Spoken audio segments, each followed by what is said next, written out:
says because the tzaddikim reach very high levels, right? And it's not just a high level; it's a high level of dealing with a world, that was created with 10 amoris. They're able to achieve ruchnius on many, many dargas, but still, the value of the the reality that allows, for such, negative behavior, right? But that's only a setup for the tshuva, and that tshuva has even greater value than the tzaddik who is, perfecting a world that was created in 10 mamaris. I think that was the basic tikkun. So it's a general theme, Bechlal and Chassidus. Sometimes it's difficult, to understand, like what did Hashem have in mind? Really, like he's really good. It's like he's going out on such a limb, in a sense. But ultimately, that's the way we explain it.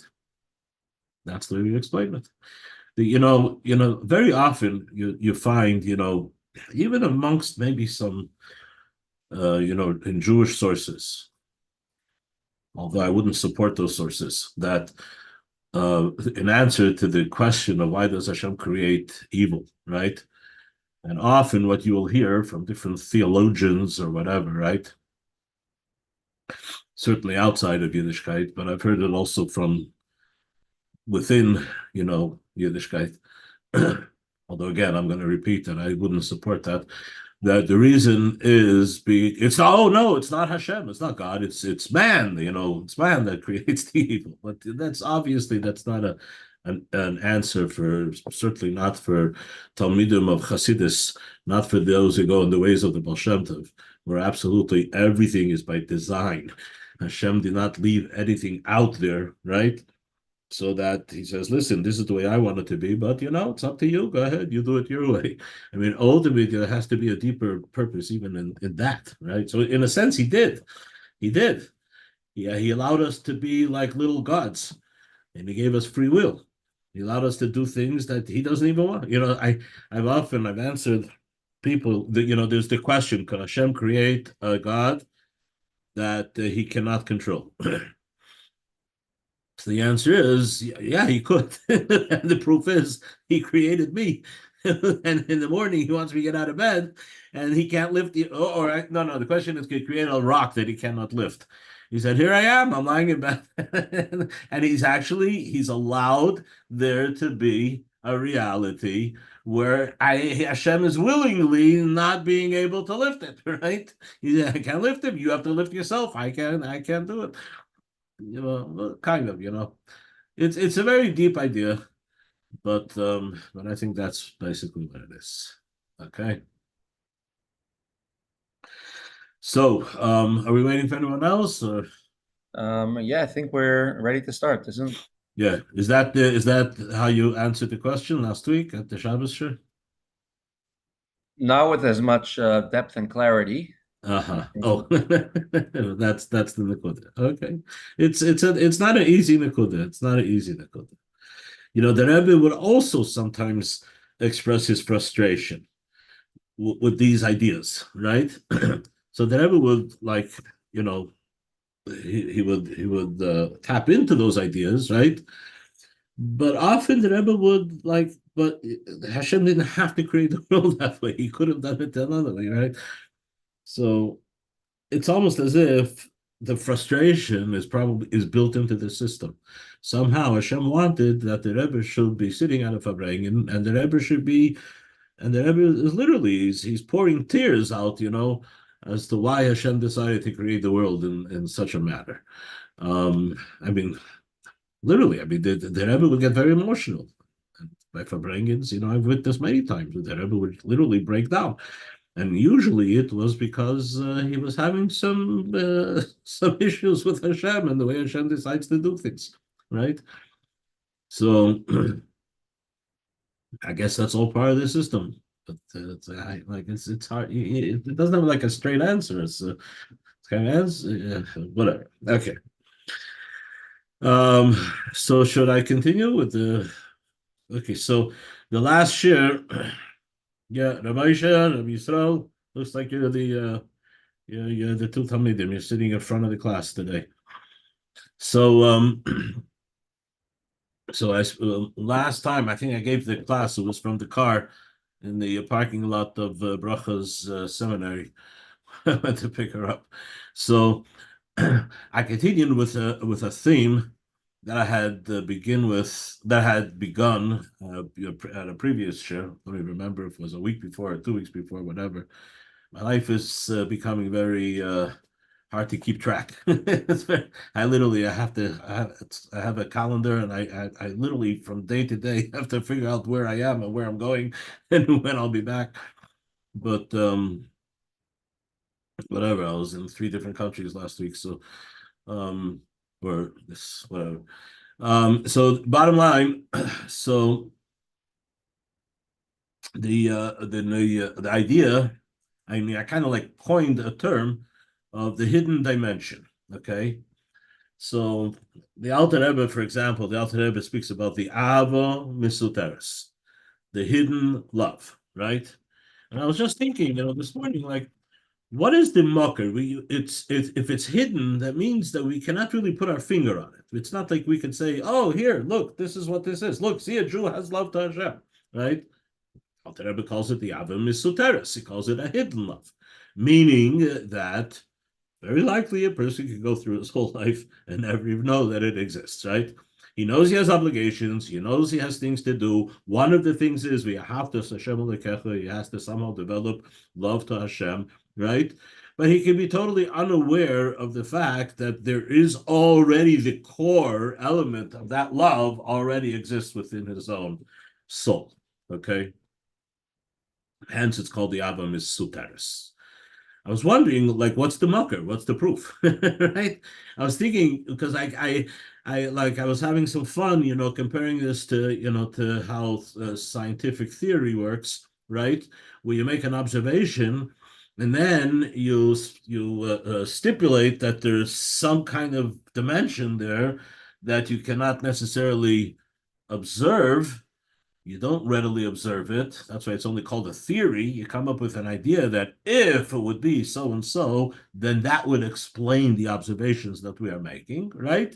And then you do all kinds of testing and testing and testing. And if it's consistent, then it becomes, almost like accepted fact. But it's not always that way. I mean, some of the most popular theories are still called only theories, right? Like Einstein came up with the theory of relativity, or he came up with the theory of gravity. What is gravity? Gravity is curvature of space and time, right? And it's been pretty much the model that physics is using, but it's still being challenged. Today it's being challenged, right? It's not something that you can make an absolute observation and say that that's the way it is. Okay, so if they could do it in science, we could do it as well. As a matter of fact, the difference is that it's just like kind of like it's a speculation in science, and in Yiddishkeit that's not the case. If we say that there's some hidden dimension, it's because the Torah tells us, and we accept it with our amunah that actually exists. And I was thinking, so what is Take the Makar? What is the source that a Yid has this Ava Musuteres? Where does it say that? I don't know. It seems like kind of like obvious, but don't forget, we are students of Chassidus, and we've been learning Chassidus for a long time. And Chassidus and the teachings of the Baal Shem Tov are here with us already, the 250, going on 300, almost 300 years, right? So if it kind of became like we take it for granted, it just is. And there might be, I'm not sure, I didn't have time to really look this up, but what's really where in the Torah does it say that he has Ava Mesuteres, right? There's so many anecdotal observations that allude to it, right? But is it actually something which has a source outside of Chassidus or Tanya or whatever? I'm sure there is, and Eretz Hashem, we will find it. But bottom line, it's a very, very important and a very fundamental nekuda in Hasidus, especially when, in Tanya, the Abba Musateris comes up all the time. Okay. So it's the hidden dimension. Anyway, so I think I left off the Shiur that we're going to tie this in with Shavuos, okay, the hidden dimension and how it relates to the holiday of Shavuos. So before,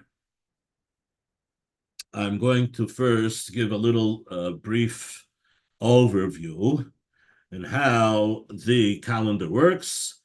I'm sure Yisrael, Moshe, you probably are familiar with this, but just let's do a little review, okay? So the Jewish calendar, which by the way is the very first mitzvah, once Hashem began the process of taking us out of Mitzrayim, the very first mitzvah is that he told Moshe Rabbeinu, "Achodesh hazeh lachem," which is basically where Hashem is instructing Moshe of how the Jewish calendar is to be calculated. Okay? Now, basically all civilizations have some method of tracking time. Okay?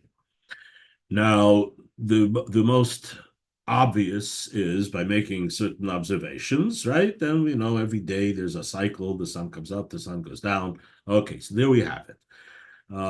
Probably every single civilization on the world counts days, right? Because everybody is making that very basic observation of the cycle of the sun in the 24-hour cycle of the sun. But then, of course, there's another cycle which everybody experiences, but we experience it over a more extended period of time, and those are the seasons. If you look a little bit more carefully up into the sky, you'll see that the seasons are basically, they are pretty much established by another observable cycle of the sun, okay? And that is the position of the sun over the 365.25 something days, where the sun is going in a full circle, a full cycle. Okay. So that's also observable. And these are basically the two natural phenomena that are observed, that are used by civilizations probably across the globe to keep track of time. As far as Yiddishkeit is concerned, from the mitzvah of Chodesh hazeh lachem, we understand that our method of tracking time is by the observation of the. Oh, I'm sorry. Whoa. Then there's a third observation. The third observation, okay, is the moon. Okay, the moon goes also through a cycle that's about 29 and a half days. So we have the lunar cycle and we have the solar cycle. And then, of course, we have the days, right? Now, the lunar cycle and the solar cycle, right? They're two independent cycles. They don't have anything really to do one with the other. They don't even mathematically coincide conveniently, right? So you don't have a nice even number of lunar cycles fitting in to the solar cycle, right? Okay. Now, back to what I started to say. Our mitzvah, if is that Hashem wants us to basically track time by the moon, okay? But we can't ignore the solar cycle. The solar cycle is also important because we have other mitzvahs that are related to seasons, right? Like Pesach, for example, Shmor is Chodesh HaAviv. That Pesach has to be in the spring. Now, if we just use lunar cycles, you know what I mean? That doesn't work. You're right. We have to use a different cycle. That is what's determining the different seasons, right?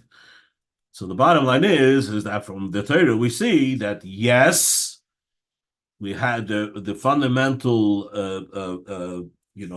basis for the calendar is the months of the moon, but we also have to make sure that they coincide with the solar cycle. Okay, so that Yom Tovim fall out in the right season. So, like I said, the two cycles do not coincide nicely, right? So you do not have an exact number of lunar cycles fitting into the solar cycle. You have 12 plus 11 days approximately, right? Fitting into the seasons that's determined by the sun, okay? So what happens if you only count 12 months, right? What's going to happen is you're going to finish counting your 12 months, 11 and plus something days before the solar cycle went through its full cycle. Okay. What happens after 3 years? You basically have accumulated 11 times 3, 33 days. You're behind 33 days. So you just add one more month of 30 days, right? And in that way, you've delayed the end of the year for another 30 days, and you catch up with the solar cycle. Now, again, because it's 33 we're missing. These are all approximations. We just finished learning the Kiddush HaChodesh in the Rambam just last week. That's where this is all discussed. So you have 33 days. So 1 second, you added only 30, so you're still missing 3. So there is a system where we add sometimes the extra month every second year, not every third year. Okay. There's also, I mentioned the cycle of the days, right? The cycle of the days is also an independent cycle to the lunar cycle. So the lunar cycle is not exactly 30 days. It's actually 29 and a half days, right? You're going to have the sun come up, go down. After it does that 29 and a half days, you're going to have a new moon, right? So what do you do now? So basically, even when Hashem said, right? He said, you make that first day of the month based on when you observe the new moon. Okay. Sometimes you'll observe the new moon. It's going to be after 29 days. Now you're going to see the new moon. But most likely next month, you're not going to see it after 29 days, right? Because it's taking 29 and a half days. So that half day is going to catch up with you. And then the next month, it's going to be not until the 30th day. So even the months that Hashem told us that we should use to calculate our time and our year, right, are constantly vacillating between 29 and 30. You can't have a 29 and a half day month. A month has to be full days. Okay. All of that has a very, very practical application to the Yom Tif of Shavuos. How does that have its application to Shavuos? In a very, very practical way that affects halacha even now. Okay? So, all of the Yomim Tovim, except for Shavuos, have a designated day in the month. So Rosh Hashanah is the first day of Tishrei. So you had witnesses who came, they saw the new moon, and they established the day is going to be the first day of Tishrei. It's also going to be Rosh Hashanah. Now all you have to do is count another 10 days, and it's going to be Yom Kippur. Then count another 5 days. The 15th is going to be Sukkot. Okay, you established Rosh Chodesh, and now you know when the Yom Tovim are going to be because the Torah designates a date. Then you come to Nisan, right? We have another Yom Tov coming up. So every month was decided by observing the new moon what month it is, when the new month begins, and then same thing with Nisan. So we know the first day of Nisan, and now that we've established the first day of Nisan, on the 15th day is Pesach. When it comes to Shavuos, the Torah does not give us a date in the month. What does the Torah there say? Okay, we have a designated time for Pesach. That's the 15th of Nisan. And after the first day of Pesach, count for 50 days, and we'll count 49 days, and then the 50th day is Shavuos. So Shavuos is determined by the 15th of Nisan. That's it. The only day on the calendar that determines when Shavuos is going to be is the first day of Pesach, 15th day of Nisan. Okay. What that means is that Nisan, if it's 30 days, and then Iyar is 29 days, the Yom Tov of Shavuos is going to be on the 6th day of Sivan. But that's not necessarily absolutely the case, because, like we say, it's not a perfect cycle fitting of days fitting into the month, so it vacillates. It doesn't always vacillate exactly 29, then 30, 29, 30, because it's not exactly 29 and a half either, right? So sometimes you'll have 29 twice, and sometimes you'll have 30 twice, right? So let's look at Nisan. So we have now a set calendar, that's a whole separate thing. And now it's actually set where Nisan is 30 and Iyar is 29. And all of this was done brilliantly in the times of the Gemara, right? They basically they established a calendar, okay, and takes into account all of the different discrepancies that happen because of these cycles that don't fit one into the other. But it doesn't absolutely have to be that way, right?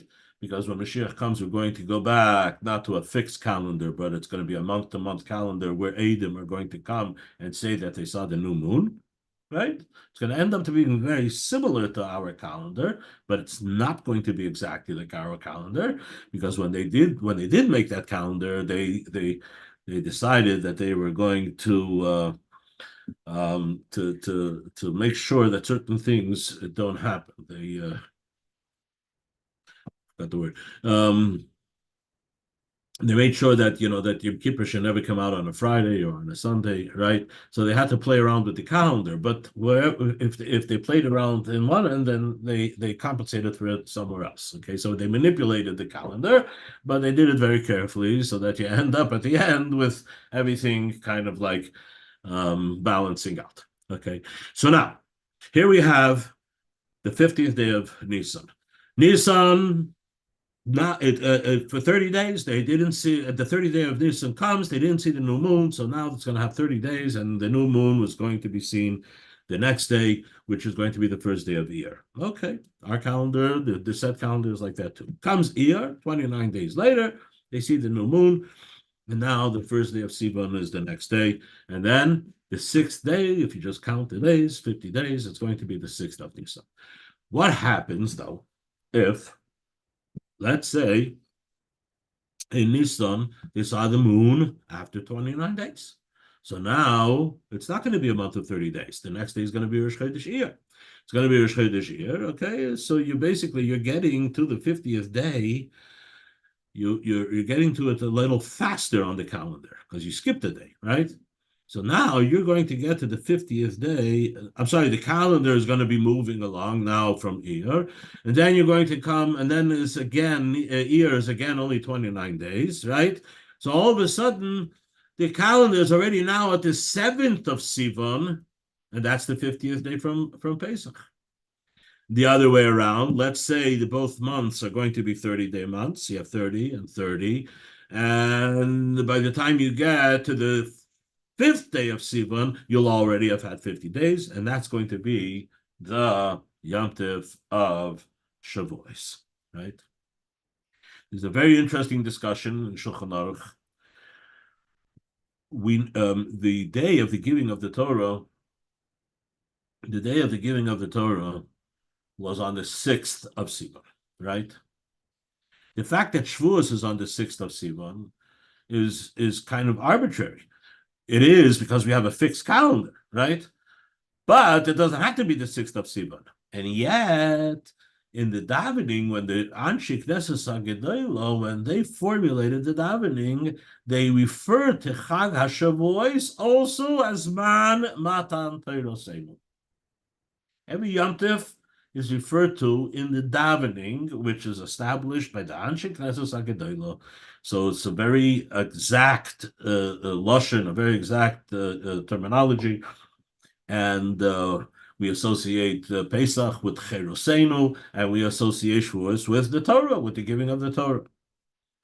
But technically, Shavuos is not necessarily connected to the giving of the Torah because it doesn't even have to fall out on the day that the Torah was given.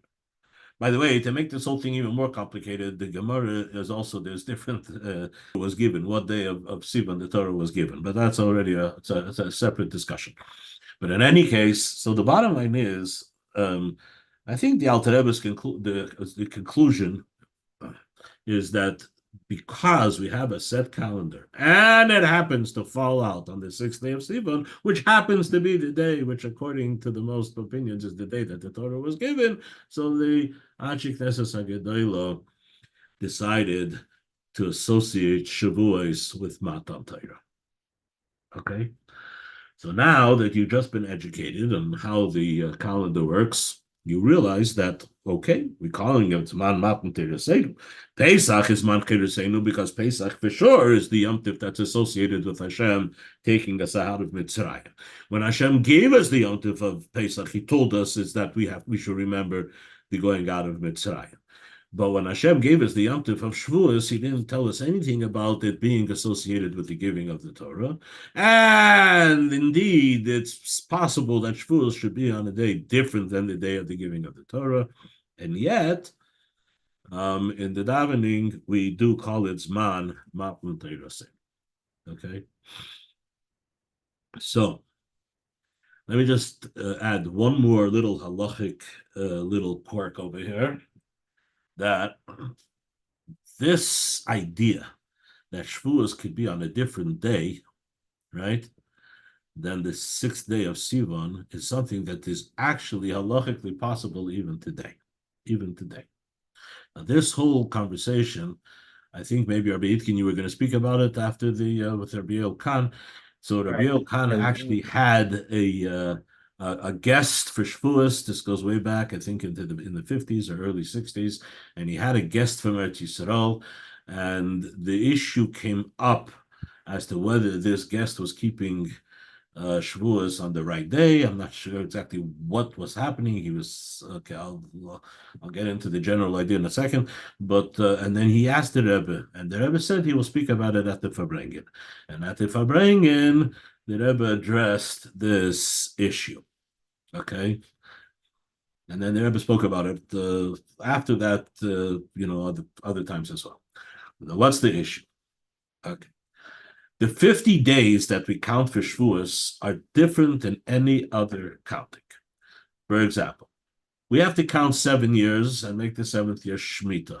That's not an individual mitzvah. That's a mitzvah on the Bezdin. The Bezdin keeps track of years, and then they say, okay, this year is Shemitah.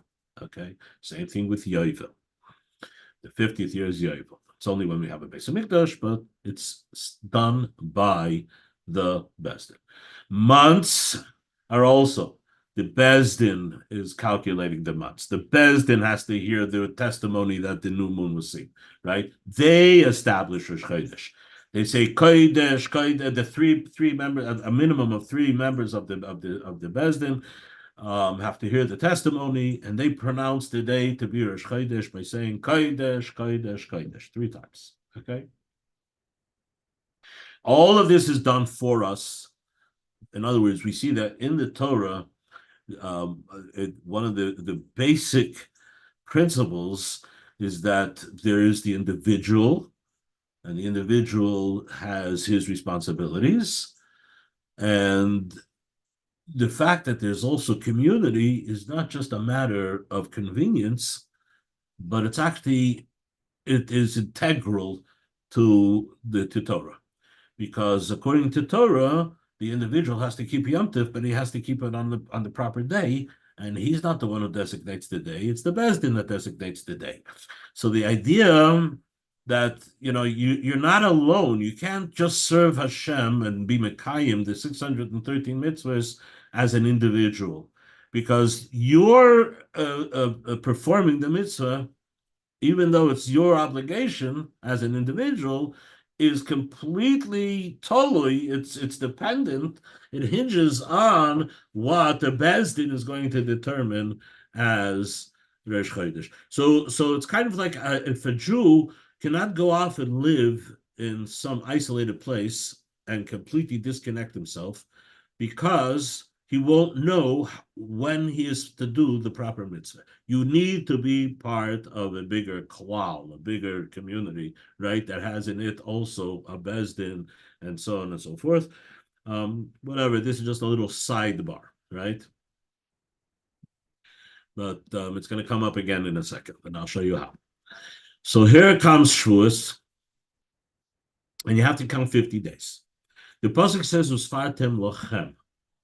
It's not best in counting. You go to shul, you hear the Rav counts first, and then everybody counts, right? Why does everybody have to count? I don't have to count for Shemitah.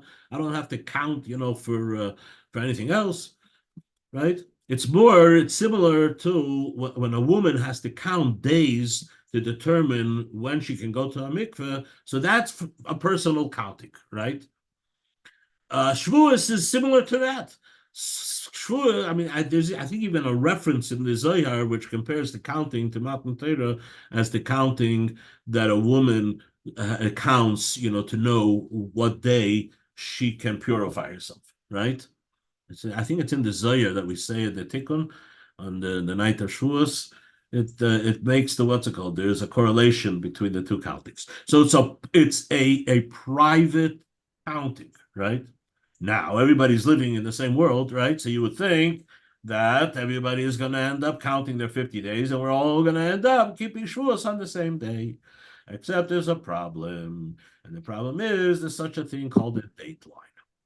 Now, hopefully you're somewhat familiar with the idea of a dateline, but I'll do it in bekitzer, I'll do it in short. The dateline exists because the world happens to be round, okay? We are not flat earthers. We can't be flat earthers because the Torah has told us the world is round, okay? We knew this before Columbus discovered America. It was pretty obvious that the world is round. And being that the world is round, right? So the way the days are calculated is because you have the relationship of the earth and the sun, and it's making this full circle, right? So we observe it as being a circle around earth, right?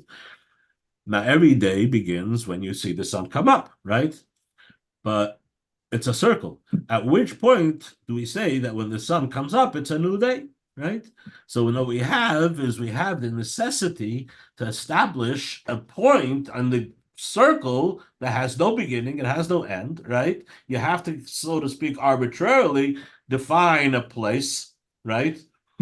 And that place is where the new day begins, right? So technically, on that spot, when the sun is observed coming up, it becomes Monday, but it has to go all the way around to bring Monday to the point just on the other side of that line, right?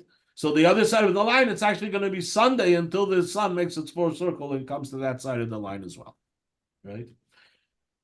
So there's actually places in the world where you can put one foot in Monday and another foot in Sunday, okay?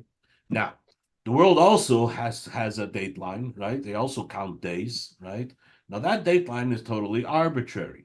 So where do they put it? They put it like it ends up being exactly opposite of the Greenwich line. So you draw a line from the North Pole to the South Pole, right? So there's what's called the Greenwich, what goes through England somewhere, right? But exactly on the other side, the line goes through the Pacific Ocean, and that line crosses the least amount of land as possible, okay? Actually, it actually wiggles around some land.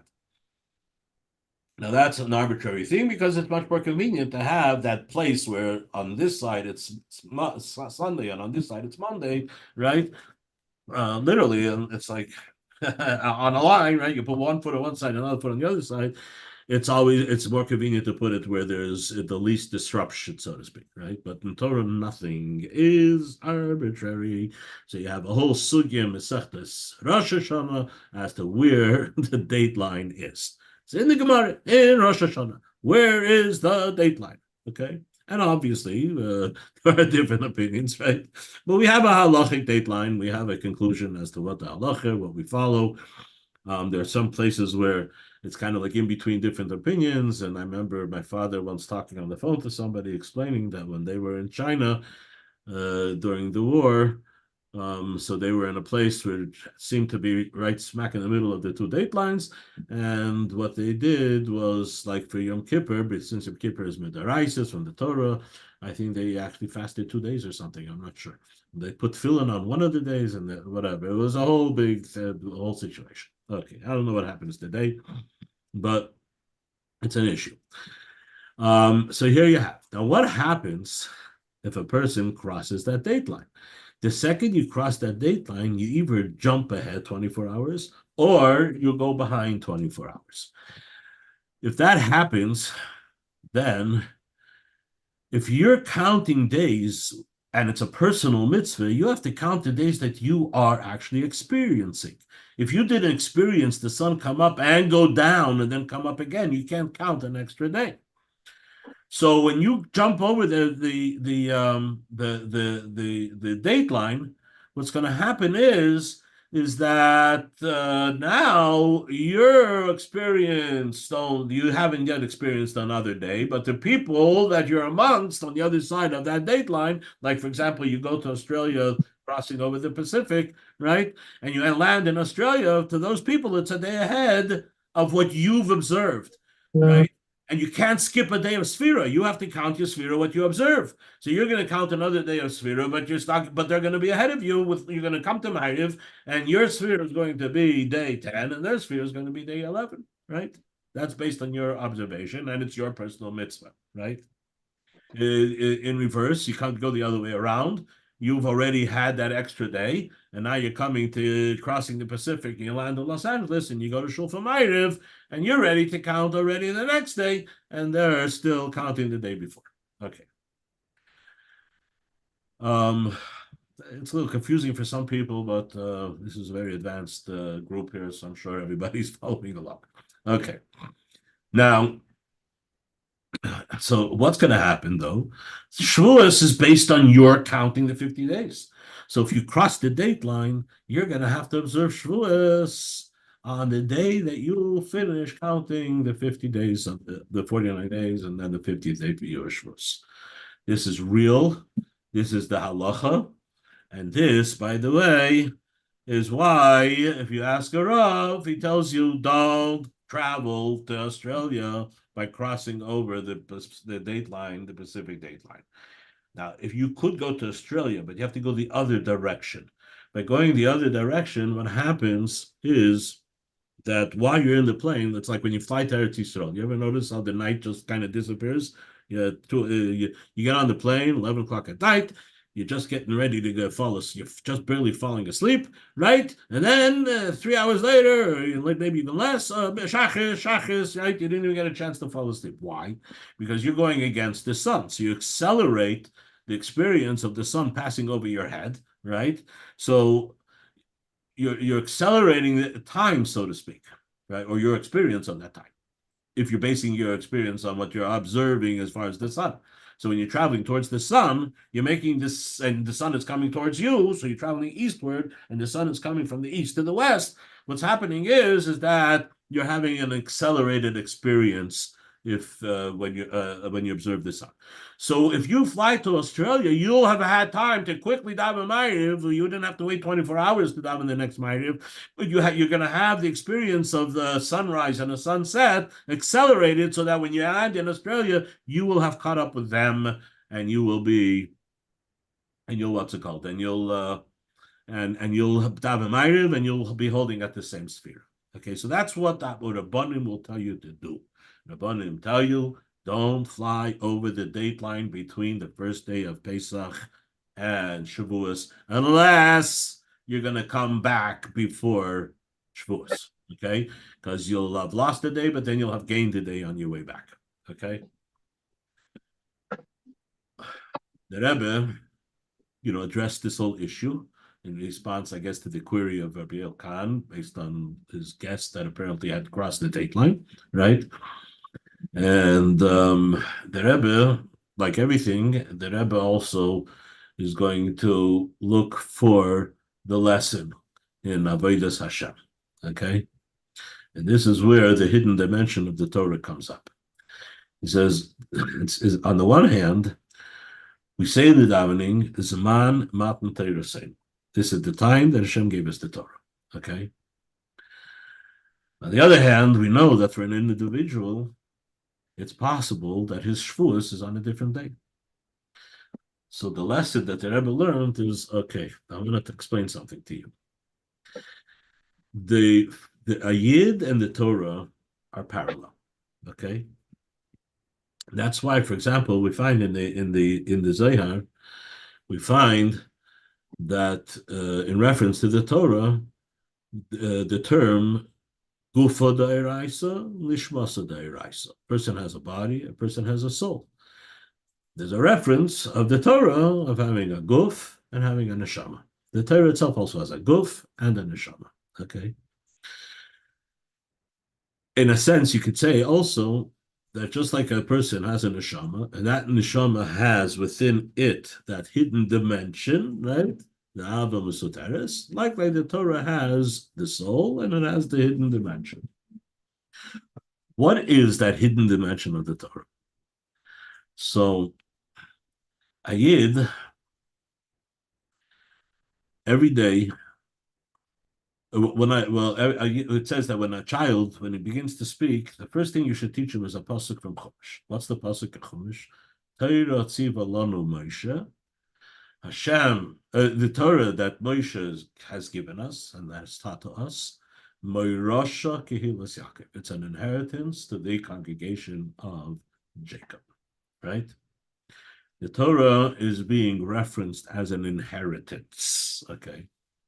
Which is interesting because this in a Mishnah, there's a Mishnah in Pirkei Avos where it seems that the Mishnah forgot this pasuk because the Mishnah says clearly exactly opposite of the pasuk. Ein a Yerushalach. It's not a Yerusha, right? And you want Torah? Don't think that you can just inherit it, right? You got to toil for it. You got to work for it, right? The basic distinction between an inheritance and something that you earn is that inheritance comes effortlessly, right? It says that a tibik ben yoimai, if a child was born and he's 1 day old and his father passes away and he left the multi-million dollars, the very first day of this child's life, he is a multimillionaire, right? He did nothing for it. All he did was he got born, and being that he was born, right? I mean, I guess being born is an accomplishment, but it's not so much his accomplishment, right? So here he was born, and he's a millionaire on the day he's born, because it's a Yerusha. Yerusha goes over from the father to the son effortlessly, seamlessly, just naturally, nothing required for that to happen. Everything else required. You want the boss to pay you, got to do a job. You have a contract, and he has to then give you the money, and then you have to acquire the money. Or you want to give somebody a present, same thing. You can it doesn't automatically go. You have to give it to them, and when you give it to them, a person has to make a kinyan. He has to do something which is an act of acquiring. Not so by Yerusha. Says the Pirkei Avos, oh, you got to toil for Torah. It's not a Yerusha, but the pasuk said it is a Yerusha. Meirasha Kehilas Yaakov. Says the Rebbe, oh, das is pshat. This is what it means. When we say, it depends which part of the Torah you're talking about. Are you talking about the Gufa da'iraisa or Nishmasa da'iraisa? What would be the difference? Alter Rebbe explains in Likutei Torah, what's the difference between the Neshama of Torah and the Guf of Torah? So the Guf of Torah is the parts of Torah that we can actually connect to on an intellectual basis. That's the study of Torah, right? And this is what Pirkei Avos is talking about. So you're not going to inherit wisdom and Torah just because your father was a Rosh Hashiva and you were born, right? And you have make all the claims, of being the son of the greatest Rosh Hashiva that ever lived, right? If you don't toil, that's not going to help you at all, right? That's the guf of Torah. That's the body of Torah. The body of Torah is basically that you have to study and you have to understand. Ein a Yerushalach. It's not a Yerusha. right? Haskin atzmoch. You have to prepare yourself and apply yourself and put in the effort. And the more effort you put in, guess what? The more you'll earn, and you'll know more Torah. Okay. But here's the hidden dimension. If I don't study Torah, right? Or I don't use my full potential, right? Am I less connected to the Torah? The answer is wait, your hidden dimension is connected to that inner dimension of the Torah. And that's absolute. That's what the pasuk means, Meirosha, Kehilas Yaakov. It's an inheritance.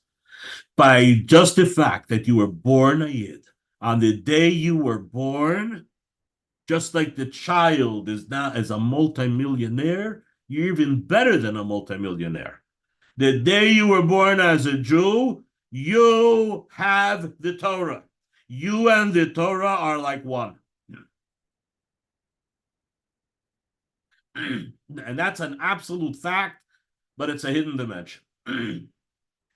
When you are studying the Torah, by the way, you're not acquiring something new, you're acquiring something that's already pre-existing somewhere deep in your soul.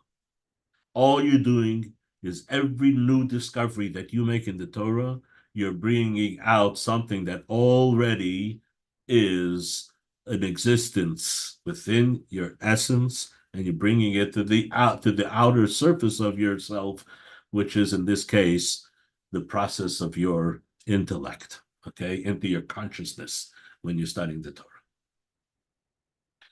So you have these two dimensions. You have the two dimensions in a person and the two dimensions in the Torah. The inner dimension of the Yid is intimately connected with the inner dimension of the Torah by virtue of the fact that you're a Yid. You don't have to do anything to be a Yid. You are a Yid.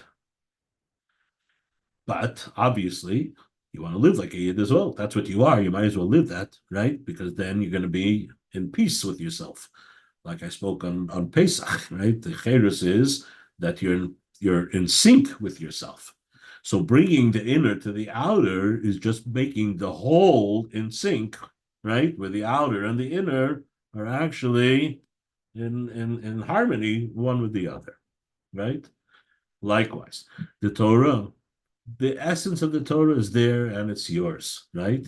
But then you don't want to just have it, right? What's the point? Somebody said it's like having a package with some amazing whatever. You have or you have a computer and you own it, but you never took it out of the box, right? You 100% 100% own it. If somebody stole it, they have to pay back, right? You didn't even know how to use the computer.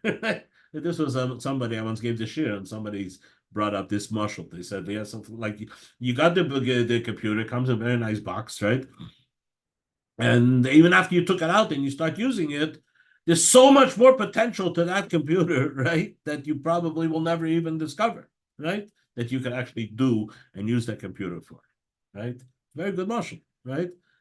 Still your computer. The whole thing is yours, right? You own it, right? You haven't mastered Excel, and you didn't even know that Excel was an option on your computer. That doesn't mean that it's not yours, right? It came with Excel, so you even have Excel, right? So you, a Yid, by virtue of having been born a Yid, is connected, has the Torah. Marasha Kehilas Yaakov, he has the Torah. What is Pirkei Avos telling you? Pirkei Avos is telling you, listen, you are it. You have the Torah. You're connected to the Torah. Maybe take it out of the box and actually use it, right? That's what the Pirkei Avos means when it says, Haskin atzmach, prepare yourself, apply yourself in order to discover what you already have within. So that's where the hidden dimension comes up in Shavuos, because in Shavuos, says the Rebbe, that's why it's possible for both Shavuos to be on the collective day, the communal day, which is the 6th day of Sivan, where everybody is keeping Shavuos, but then there's also your own personal Shavuos. The Hayom Tif of Shavuos is basically, we're celebrating the fact that we are connected to the Torah. Hashem gave us the Torah, and by virtue of the fact that we're Jewish, by Rosh Kehilas Yaakov, which interestingly is why the minhag by Chassidim in general is that we actually don't open up a Gemara the night of Shavuos. There's nothing wrong with that, obviously, right? But our minhag is that we say the tikkun. And what are we saying? We're just saying words of Torah. The first beginning of the parsha, the end of the parsha. We're not really studying anything. We're reciting words. And the reason is because by the Hasidim, we are actually emphasizing the idea that on Shavuos is the day when Hashem is giving us the Torah, that it's ours, right? It's not about mastering the Torah. That's the second thing, right? But it's already yours. Celebrate the fact that it's yours and it's embedded in your very essence. The fact, though, that Shavuos could also be on a personal day, right, where you're having a different day than everybody else, like I described before, says the Rebbe, that is to teach us that you cannot rely on the Torah just by virtue of the fact that you're part of that community. You can't say, okay, I have the Torah, and I said the whole tikkun on the Shavuos, right? But I never bothered to open up a Gemara and start learning, right? Nope, no good. Yes, it's yours, but that's like you're leaving the computer in the box. What's the point, right? So you have to have your personal connection to the Torah as well, right? Where you have to apply yourself on your level with your clever the ideas or wherever it may be, right? All valid in the study of Torah, right? Because it's a personal thing as well. And that has to be celebrated as well. This is demonstrated by the fact that Shavuos can actually be a very, very personal Yom Tov where you're not even celebrating on the same day as everyone else. Okay? So this is the lesson that I want to share with you. And I even somehow managed to tie it into the hidden dimension as well.